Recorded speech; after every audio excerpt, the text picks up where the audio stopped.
తిరుప్పావై పాసరాల్ని రాసిన గోదాదేవి ఎవరు? ఆవిడ భక్తి ఏమిటి? భూలోకానికి ఎందుకు వచ్చింది?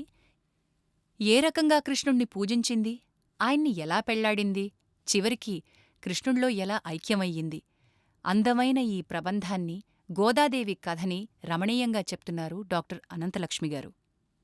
ఓం శ్రీ గురుభ్యో నమః. శ్రీ మహాగణాధిపతయే నమః. శ్రీమాత్రే నమః.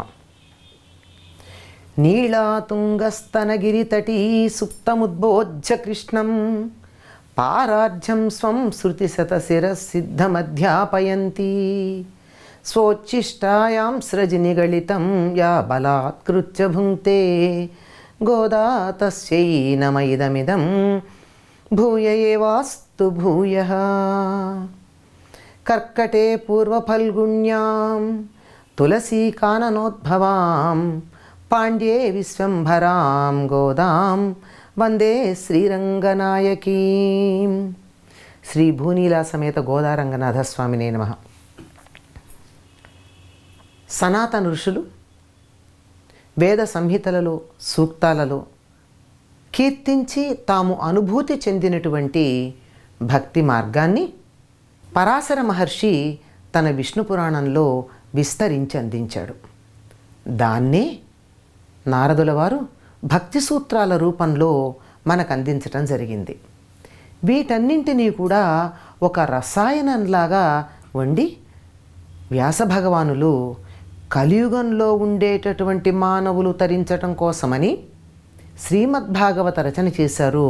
అందులో దశమస్కంధంలో శ్రీకృష్ణ చరిత్ర చెప్పేటప్పుడు పూర్తిగా మధుర భక్తి అనేది తాను అనుభూతి చెంది చదివినటువంటి వారి అందరికీ కూడా అనుభూతమయ్యేటట్లుగా చేశారు.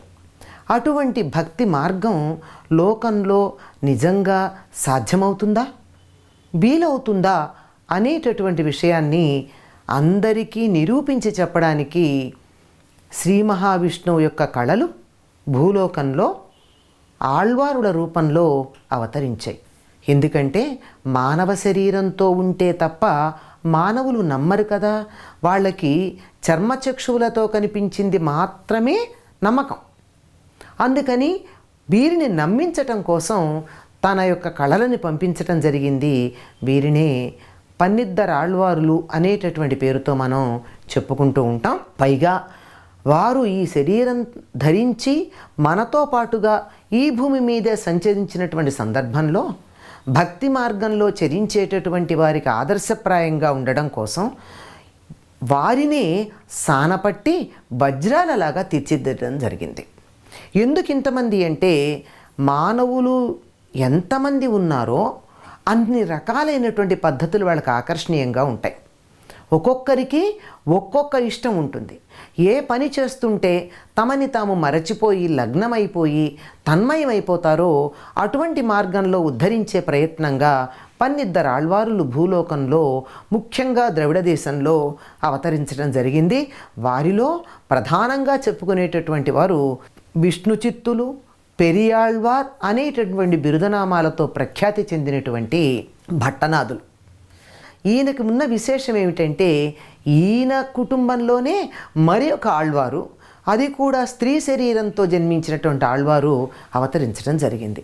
భక్తి మార్గం అంటే పురుషులకి మాత్రమేనా, స్త్రీలకి లేదా అనే సందేహం కలియుగంలో ప్రతిదానికి సందేహించే మానవులకు ఉంటుంది గనక దానిని కూడా నివారణ చేయడం కోసం ఈ విష్ణు చిత్తుల ఇంట ఒక స్త్రీ రూపంలో భక్తి రూపెత్తినటువంటి ఒక అవతారం కలగడం జరిగింది. ఆవిడే ఆముక్తమాల్యద, చూడుకుడుత్త నాంచియార్ అనే పేర్లతో ప్రఖ్యాతి చెందినటువంటి గోదాదేవి. ఈవిడ ఒక్కతే ఈ 12 మంది ఆళ్వారులలోనూ స్త్రీగా మనకి దర్శనమిస్తూ ఉంది. అంతేకాదు ఈవిడ మధుర భక్తి మార్గంలో శ్రీరంగనాథుణ్ణి అర్చించి సేవించుకుని తపించి తరించి ఆయనలో లయమైపోయినటువంటిది. ఈ లయమైపోయింది అన్న మాట వింటే ఇదేదో అభూత కల్పన, ఇది కావాలని చెప్పినటువంటి పుక్కిటి పురాణం అనుకోవడానికి వీల్లేదు. మనలాగే ఈ భూమండలం మీద పాంచభౌతిక శరీరంతో జీవించి తరించినటువంటిది. అటువంటి ఈ విష్ణు చిత్తుడు, గోదాదేవి వీరి యొక్క చరిత్ర తమిళ శ్రీవైష్ణవ సంప్రదాయంలో చాలా గ్రంథాల్లో కనపడుతుంది. ఆ తరువాత ఆముక్తమాల్యద రచించినటువంటి శ్రీకృష్ణదేవరాయలు ఈ కథని ప్రధానంగా తీసుకుని ఈవిడ పేరే తన కావ్యానికి కూడా పెట్టుకుని ఈ చరిత్రతో శ్రీవైష్ణవ సంప్రదాయాన్ని బాగా ప్రతిష్టాపించేటటువంటి ప్రయత్నం చేశారు. తర్వాత తెలుగులో తాళ్లపాక తిరువెంగళాచార్యులు రచించినటువంటి ఈ గ్రంథం పరమయోగి విలాసం వీటిల్లో మాత్రం కనపడుతూ ఉంటుంది. అయితే తెలుగు వాళ్ళందరికీ గోదాదేవి యొక్క పాసురాలు తెలుసు. ఈ పాసురాలని ధనుర్మాసంలో పారాయణ చేయడం తెలుసు. పారాయణ అనే మాట మనం వినంగానే పాసురాల అనుసంధానం అనేటటువంటి మాట వింటూ ఉంటాం. ఇంతకీ ఈ గోదాదేవి ఎవరు? ఎక్కడ పుట్టింది? ఈవిడ చరిత్ర ఏమిటి?